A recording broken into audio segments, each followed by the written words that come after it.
Kami akan menuju rekan Samsul Ma'arif yang akan melaporkan informasi dari Biro Makassar dan sekitarnya. Samsul, silahkan dengan kabar pilihan dari wilayah Anda.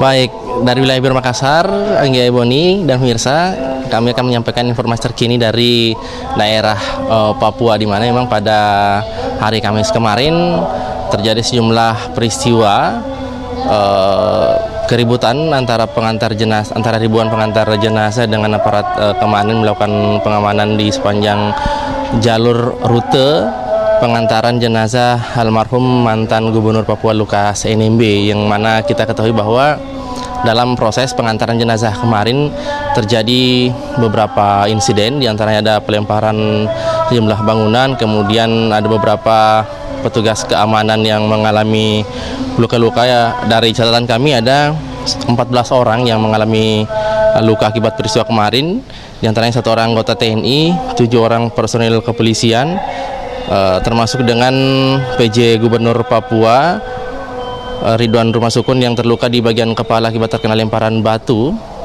ketika mengantar jenazah Lukas NMB. Kemudian ada 5 orang masyarakat juga yang mengalami luka akibat lemparan batu. Selain sejumlah masyarakat yang mengalami luka-luka, ada kerusakan sarana dan prasarana atau fasilitas umum, diantaranya 1 unit mobil yang dibakar, kemudian 5 kendaraan rusak berat, 3 bangunan yang dirusak, serta 25 unit bangunan ruko yang dibakar. Untuk kondisi bangunan ruko yang dibakar ini terletak di daerah Waena, bangunan ruko milik Korem 147 yang terdiri dari pada bangunan koperasi, kemudian klinik juga yang terbakar di tempat tersebut.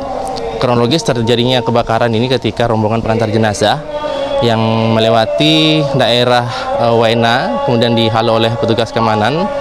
Kemudian setelah berhasil menghalau massa kemudian melakukan perlawanan kepada petugas, sehingga petugas juga sempat memberikan tembakan peringatan kepada massa. Namun tidak hanya membuat massa membubarkan diri, namun ternyata massa melakukan aksi-aksi yang berujung pada terbakarnya 25 petak ruko yang terletak di kompleks perumahan Korem 147 di Waena. Namun secara keseluruhan hingga siang ini kondisi keamanan di Papua, tepatnya di Abepura maupun di Japura, berlangsung kondusif, di mana sebelumnya aktivitas masyarakat yang sempat terhambat pada hari Kamis kemarin, dari pantauan kami saat ini sudah mulai kembali beraktivitas, namun belum seperti hari-hari sebelumnya. Kendaraan yang melintas di pantauan kami masih tidak terlalu ramai seperti hari-hari sebelumnya. Dan tentunya pihak kepolisian juga masih terus melakukan upaya-upaya pengamanan di sejumlah titik-titik yang dinilai rawan, tidak hanya di pemukiman-pemukiman warga, namun pengamanan-pengamanan yang dilakukan dari TNI maupun dari kepolisian dilakukan di sejumlah titik yang dinilai rawan, seperti di pusat-pusat kegiatan masyarakat seperti di pasar-pasar tradisional maupun kompleks-kompleks pertokoan seperti itu.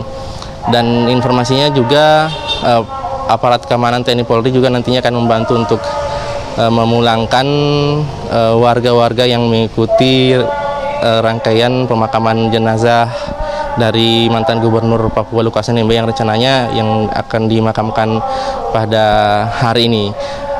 Kami juga sudah mendapatkan informasi bahwa jenazah sudah dimakamkan pagi tadi, namun kami belum menerima konfirmasi yang jelas dari pihak keluarga apakah betul sudah dimakamkan ataukah masih menunggu jadwal dari kedatangan dari kerabat-kerabat yang lain. Namun secara umum kondisi keamanan di wilayah Papua ini sudah berlangsung membaik. Tentunya kita sama-sama berharap agar kondisinya terus bertahan, tidak ada lagi kericuhan-kericuhan, tidak ada lagi bentrokan-bentrokan yang terjadi antar masyarakat dan pihak-pihak pengamanan yang melakukan pengamanan di tempat ini. Mungkin itu dulu laporan dari Papua, Anggia Ebony. Kami kembalikan ke Anda di studio. Baik, terima kasih Samsul Ma'arif atas informasi Anda langsung dari Papua. Sebelumnya juga ada rekan Danita Riyadini dari Malioboro, Yogyakarta. Selamat bertugas kembali rekan-rekan.